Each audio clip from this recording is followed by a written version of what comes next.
She kneeled down next to the man who had been stabbed and sank her canine teeth in.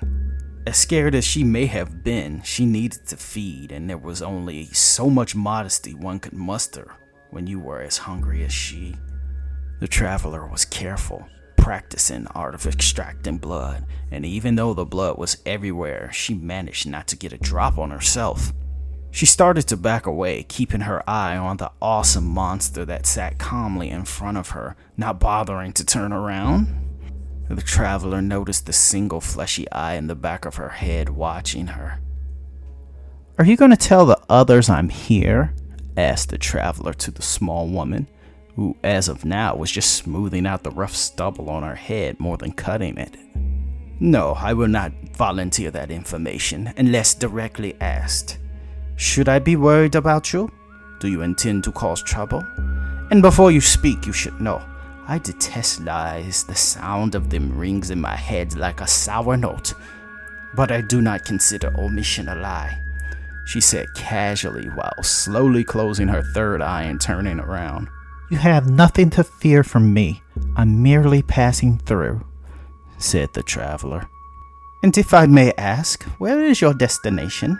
said the tattooed woman. "Towards China," she said. "So that is your answer," she said, not in an accusatory manner, but in a way that suggested that answer was incomplete. The traveler did not wish to speak more on her intentions, especially to a stranger, so she stayed silent. "You seem like someone in search of something. What might that be?" said the woman, standing up and putting her full attention on the outsider. "I was curious. That was why I came to see the funeral. He must have been a great man to warrant a service that spans nearly a month," she said. The woman smiled slightly. "Kings are far from great. Most of the greatest liars forced into lives that they never chose and are usually ill-equipped to handle. Is that all?" she asked the traveler. The foreigner stopped, wondering if she was reading her mind or possibly setting her up for something. Though she didn't feel compelled in the mystical sense of the word, she felt as if she should vent her spleen. "I'm on a vision quest. I wanted to know the truth of my soul, and I will wander the world until I find my calling," she said. "A noble endeavor. I am on a similar quest," she said, as if that was the answer she was looking for. "Come," said the woman with the eye in the back of her head while flipping her hood down. The traveler felt as if non-compliance would be an insult, and the last thing she wanted to do was insult her. She followed her. The two women descended the steps to the temple and deftly maneuvered through the mourners who had gathered at the river Ganges for the funeral. They moved like ghosts, leaving very little of their presence on anyone's minds. They walked the streets, with the people a constant mosaic to add color to their philosophical conversation. "So what is your religion?" said the smaller Indian woman. "I follow the tenets of Judaism. And you?" "I am a follower of all religions. Judaism is indeed one of them." A curious notion, seeing that many religions contradict each other. "I see your confusion. I only follow many religions, though I practice none. I find that even the search for truth is admirable, even if in the end the dogma perverts the message. So I ask, are you attempting to reaffirm your faith in your God, or do you want to know God?" The traveler hadn't considered any of this. She had always assumed that her God was God. She hadn't even thought to question the possibility that there was a possibility. I honestly hadn't thought of that until now. I suppose that the most honest answer is to know what God's plan is for me. That is a foolhardy endeavor. Everyone's truth is their own. Even if God has a plan for you, who is to say God had your best interests in mind? Why would he not? To put morality onto a creature that is above morality is not healthy, At this moment, the traveler knew she needed to stay with this woman to learn more of what she knew. If she really needed to know God's plan for her, she would need to know why God allowed her to find this woman. "I'm Michelle Darton," said the traveler to the stranger. "And I am Mara Verisha," replied the smaller Indian woman. 1 week later, Michelle felt as if she was in extreme danger.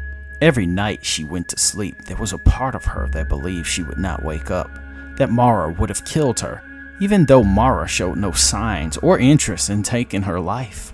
The funeral for the king died down 3 days before, and life, as it seemed, was back to normal. When night fell, Mara would rise from a room in a convent from which she stayed, and had allowed Michelle to sleep there with her. If she had stopped to think about it, Mara put herself in as much danger as she was when she chose to sleep next to a kindred that could easily steal her blood the same as she. Most nights started with Mara shaving away her long hair.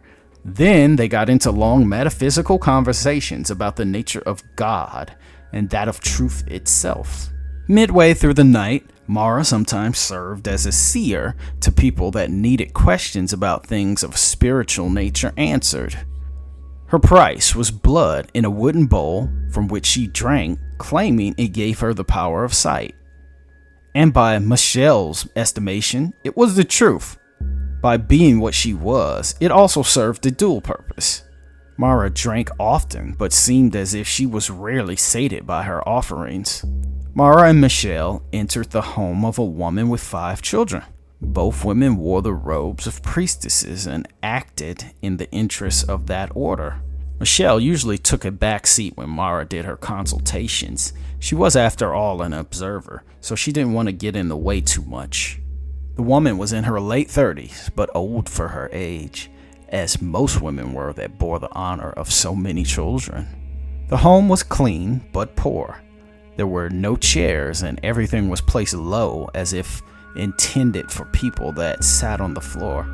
Mara kneeled down and spoke to the well-worn woman, while her little offspring pranced around the house uninterested with whatever grown-up conversation was going on. "Tell me, child, what do you wish to see, and I will see," said Mara, as she did. Michelle stood by the door. She didn't carry all of her traveling gear with her, but she wasn't about to go anywhere without her weapons tucked under her robes. "Seer, my husband cheats. He beats me in front of the children. I want to know what will make him stop," she said as penitently as she could. Mara stood up as if to leave. The woman took out a bowl and put a knife to her wrist. I know the price, seer," she said, as if sensing Mara's intention on leaving.